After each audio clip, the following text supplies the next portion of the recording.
کسی کی پریشانی کو دور کرنے یا مشکل کو حل کرنے کے لیے لازم نہیں ہے کہ آپ کو کچھ پیسے خرچ کرنے پڑیں یا کوئی اور محنت کرنی پڑے یا زیادہ جدوجہد کرنی پڑے، بلکہ ایک سوچ کی تبدیلی سے معمولی سی آپ کوشش کر کے اور چینج کر کے کسی دوسرے کے لیے باعث خوشی بن سکتے ہیں۔ دیکھیے، ضمن میں 1939 کینساس امریکہ کا واقعہ ہے۔ یہ دوسری جنگ عظیم شروع ہو چکی تھی۔ آٹا مل کے مالکان نے یہ دیکھا کہ بعض خواتین مائیں اپنے بچوں کا لباس آٹے کے تھیلے سے بنا لیتی ہیں، یعنی وہ کپڑے کا تھیلا ہوتا تھا جس میں آٹا ہوتا تھا، اس سے وہ لباس بچوں کا بنا لیتی تھی۔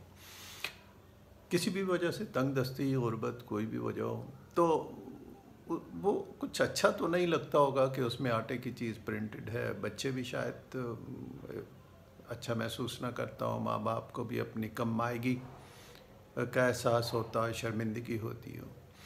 آٹا مالکان نے یہ دیکھا اور انہوں نے سوچا کہ ہم کس طرح اس کو ایک بہتر انداز دے سکتے ہیں تاکہ مائیں جب لباس بنائیں تو بچے پہن کر خوش ہوں، نہ کہ کسی قسم کی شرمندگی یا غربت کا احساس ہو۔ لہٰذا انہوں نے جو تھیلا تھا اس کا جو پرنٹنگ تھی وہ بدل دی، اس کو کلرفل بنا دیا۔ اب یہ کلرفل تھیلے میں آٹا لوگ خریدتے اور پھر اس سے لباس بنا لیتے بچوں کا۔ تو اب یہ جو کلرفل تھیلا تھا اس سے لباس بنتا تھا، تو اس سے بچوں کو خوشی ہوتی تھی۔ ایک تو رنگ برنگے خوشی ہوتی تھی، اور پھر اس میں کسی قسم کی احساس کمتری یا غربت کا، کم مائیگی کا احساس نہیں ہوتا تھا۔ تو اب آپ نے یہ دیکھا کہ کتنی ایک چھوٹی سی کوشش سے آٹا مالکان نے لوگوں کو خوشی پہنچا دی۔ ہم بھی ایسا کر سکتے ہیں۔ ہم دیکھیں کہ ہم کیا کر رہے ہیں، اور اس میں اگر کوئی معمولی سی تبدیلی لا کر ہم دوسرے کو خوش کر سکیں، جس سے نہ ہمیں نقصان ہو نہ انہیں نقصان ہو، تو ہمیں ایسا کر گزرنا چاہیے۔